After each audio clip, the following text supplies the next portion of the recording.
Të gjithë na jemi dëshmitar të një çmendurie e cila shkon e shtohet me zhveshjen e femrave tona.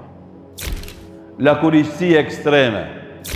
Tamam vjen vera, tamam vinë familjet tona nga gurbeti, mushen lagjet tona, rrugët tona, qarshit tona me vajzat zhveshura. Bile shpeshere thuhet se kur bin me flet veshin tesha ma shumë se sa kur dalin qarshi. Lakurisi që çdo ditë shkon e shtohet. E të mos flasim për atë që ndodh në darsmat tona. Shif në vëllazi, na kur folim nga dashnia që kemi për këtë popull dhe për bijtë dhe bijat tona. Folim nga dhimbja dhe friga, mos ndodh ndonjë e keqe tek familjet tona. Folim për shkak se kemi amanet dhe borxh me fol.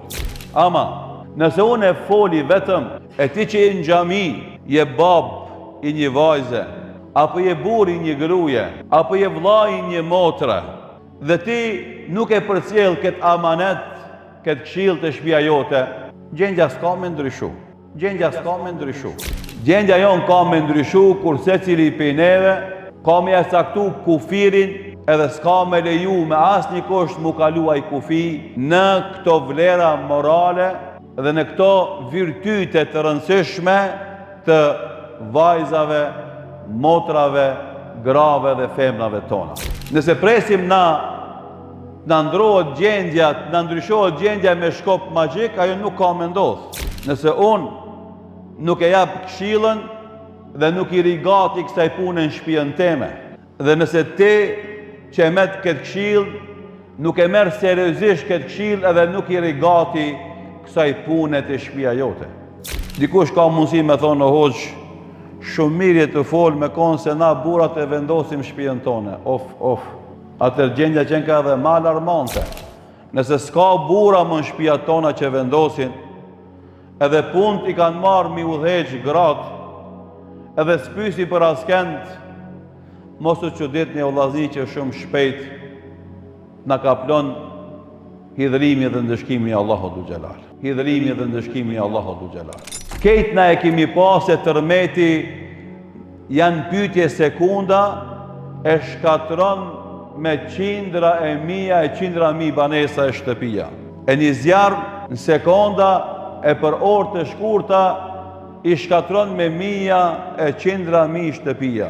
E një vërshim, një përmbytje për një sekond e shumë pak sekonda e përmbyt një fshat e një qytet e krejt një zonë. E pastaj shumë kush i për nesh nuk nalet me mendu a thuval cilit ishin shkaqet që ne i goditëm me këtë tërmet, apo me këtë zjarr, apo me këtë përmbytje, a thuval kishim na faj, a kishim na gisht, a ishim na sevepi, apo në erdhi neve kudreten pa pritë e pa kujtu. Dijeni shumë mirë o vëllazni se ma asabekum min musibetin illa bima kasabet aydikum wa ya'fu an kathir. Allahu thot, çdo fatkeqësi që ju godet është rezultati i asaj që e keni fitu me duart e juaja. Megjithëse Allahu shumë fal. Me konë se Allahu na ndëshkon për gjithë gjunaat që i bëjmë na, s'kishte met asnjë njeri mbi tokë. Por Allahu fal edhe na jep afate të reja të pendimit, e të korrigjimit, që të vazhdon jetën këtë tokë, përderisa ka kush thot la ilaha illallah. Përderisa ka edhe vetëm një besimtar, të vazhdon jetën këtë tokë, e kur zhduket edhe ai besimtar, atëherë ka me ndodhë kiameti. Të dashur vëllezër, puna e zhveshësh është port e mjerimit, kamban e paralajmërimit, fatkeqësi dhe ndëshkim i parë për mëkatin e zhveshjes që e bëjnë njerëzit në tokë. Kur Ademi a.s. e kundërshtoi Zotin e vet, Allahun Dhul Xhelal, dhe hangri nga pema e ndalume, ndëshkimi për te ishte zhveshja e tij në xhennet. Thot Allahu subhanahu wa taala, kulna ya Adem, inna hadha aduwwun laka wa li zawjika fala yukhrijannakuma min al-jannati fatashqa. O Adem, që ky shejtan është armiki joti edhe i gruas tone. Kujdes, mos lejo ai me mashtrimet e tia me nxjerr ty edhe gruan tone pi xhenetit, jeton xhenet aty, inna laka an la tajua fiha wala ta'ra, se në xhenet përderisa keme qenë, aty s'keme pas uri e as keme u zhvesh. Para mendoni o vllazin xhenet, ku s'ka urdhra dhe ndalesa, Ademi a.s. dhe gruaja e tij kanë jetuar të mbulum. Pse? Se mbulesa është avancim kulturor dhe civilizues. Sot dikush mundohet me na shit pallavra, edhe zhveshen lakurisi me na shit si kulturë dhe përparim. Asnjëherë. Fëmijët e vegjël të posa lindur, çdo nan normale e mbulon, edhe e pështjell, se lën lakuriç. Kur dikush don me poshtru diken e zhvesh. Veshja o vllazni është nder, është vlerë, është ngritje, është moral, është përparim. A keni pa dikun botë ndonjë mbretnesh e zhveshun lakuriç si zhveshen shumë vajza muslimane sot? Nuk ka. A keni pa tubime serioze me shku njerëzit me të paveshun sipas kodit veshmbathjes të caktuar për ato tubime? Nuk ka. Nuk të lon vendet caktuar me shkuti me shorca. Ani pse je mashkull. Nuk lon vendet caktuar me shkuti me miniqa, femnat. Ani pse ti nuk je muslimane. Do thot me qeni mbulum, me pash veshje, është nder, është kultur, është avancim, është përparim. Zhveshja, lakurisia o vllazni është degradim. Shife çka thot Allahu dhu xhelal.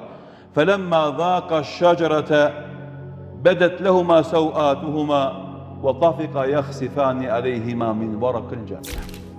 E pasi e shijuan pemën e ndalum, atyre u zbuluan pjesët e turshme të trupit të tyre dhe instinktivisht ata filluan ta mbulojnë trupin e vet me gjethet e pemëve tjera që ishin aty.